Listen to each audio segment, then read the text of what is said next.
It started quietly, with whispers and rumors spreading across online forums and locker rooms, but it didn't stay quiet for long. When the referee's claims surfaced publicly, they sent shockwaves through women's basketball. He alleged that game outcomes were subtly controlled through referee directives. Certain players were targeted for fouls, specific teams were favored for momentum, and referees who didn't comply faced retaliation. According to him, this manipulation wasn't random or isolated. It was orchestrated from above, crafted to maintain storylines, protect television deals, and boost ratings.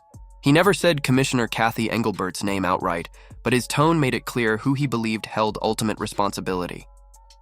The illusion of fair play, he implied, was just that, an illusion carefully manufactured for maximum entertainment value. As the revelations spread, journalists and analysts began digging through old footage, and what they found was impossible to ignore.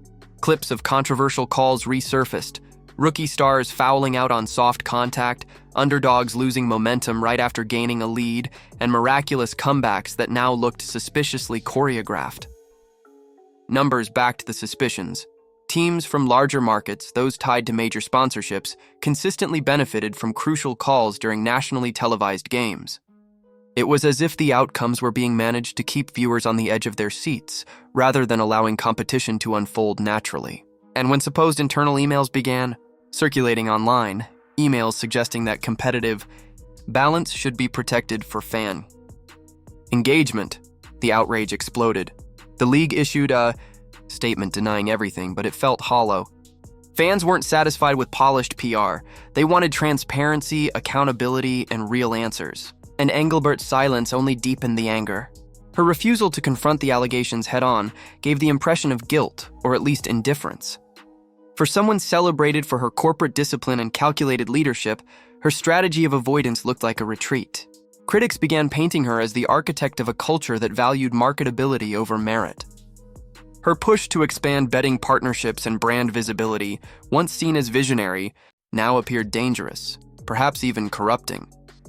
The whistleblower's testimony grew darker as he described connections between league insiders and gambling interests.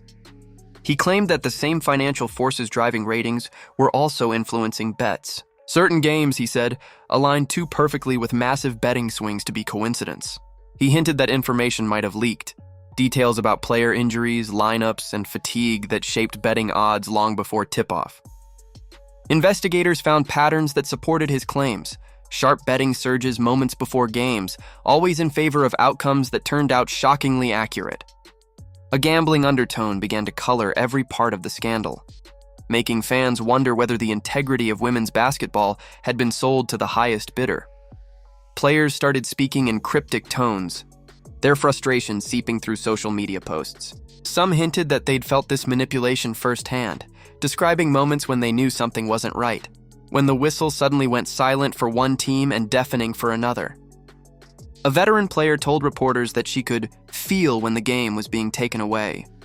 Younger stars were afraid to speak up, worried that challenging the system would cost them their careers. The players' union demanded an emergency meeting, but the silence from league leadership was deafening. The players' trust, once the backbone of the WNBA's unity, began to fracture. Meanwhile, the public scrutiny intensified. Fans who had once celebrated the league's growth now filled forums and comment sections with outrage. Every highlight clip was re-examined. Every referee call became potential evidence. The phrase "rigged for ratings" began trending on social media.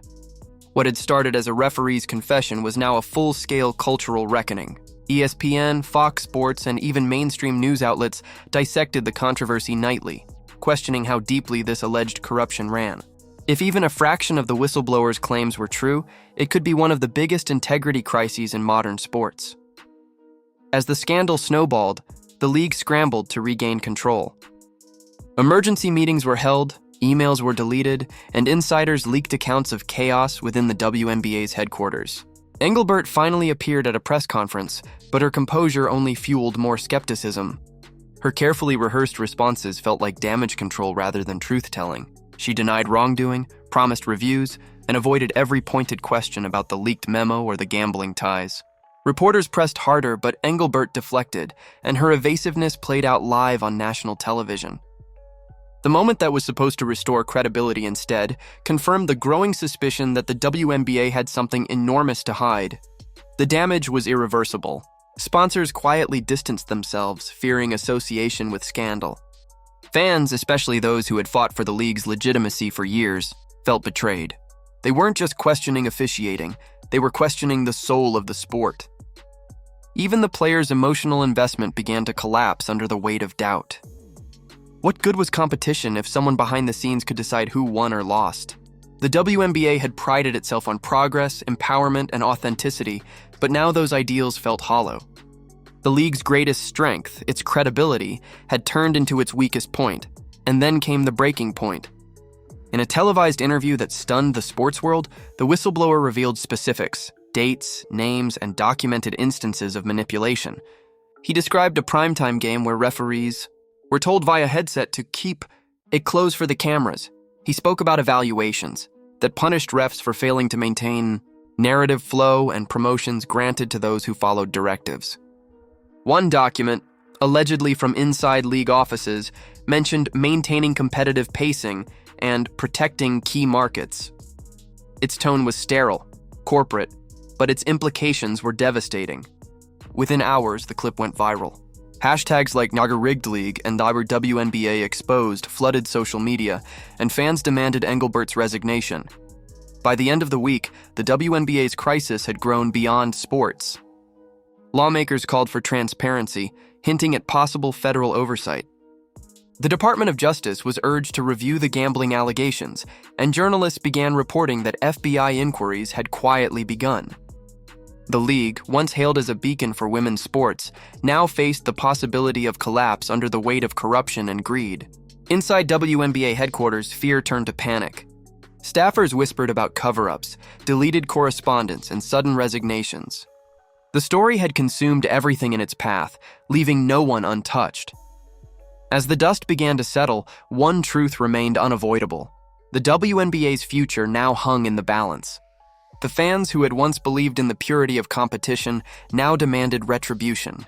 The players who gave their hearts to the game demanded honesty. And the world waited for Cathy Engelbert's next move. A move that could either begin the long process of redemption or signal the league's downfall. Because when trust breaks in sports, it doesn't just fracture reputations, it erases legacies.